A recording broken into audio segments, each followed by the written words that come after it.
દર વર્ષે લાખો માઈ ભક્તો જેની રાહ જોઈ રહ્યા હોય છે તે ભાદરવી પૂનમ મહામેળો 2026 આગામી સપ્ટેમ્બર મહિનાની 20મી તારીખથી શરૂ થવાનો છે। ત્યારે આ ભાદરવી પૂનમ મહામેળાનો જે અભિન્ન અંગ કહેવાય તે સૌ પગપાળા સંઘ સાથે અને ભાદરવી પૂનમિયા સંઘ સેવા ટ્રસ્ટની આજે મીટિંગ યોજાઈ હતી।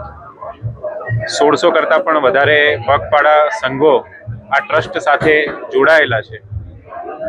આ પગપાળા સંઘોને મહામેળા દરમિયાન કઈ કઈ બાબતોનું ધ્યાન રાખવું હોય તેની માહિતી આજે આપવામાં આવી।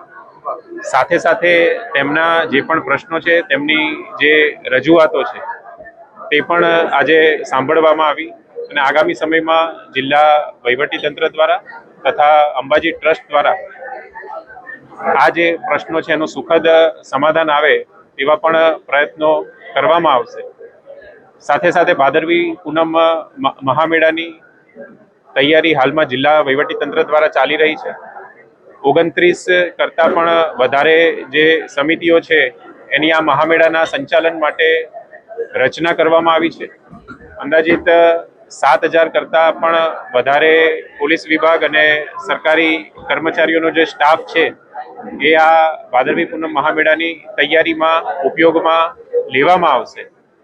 ખાસ કરીને જ્યારે અંબાજીમાં હાલમાં શક્તિ કોરિડોરનું કામ ચાલી રહ્યું છે ત્યારે ઘણા બધા રસ્તાઓ છે, ઘણી બધી જે જગ્યાઓ છે તેમાં આ કામ ચાલુ હોવાના કારણે સીમિત જગ્યાઓ આ વર્ષે ઉપલબ્ધ છે।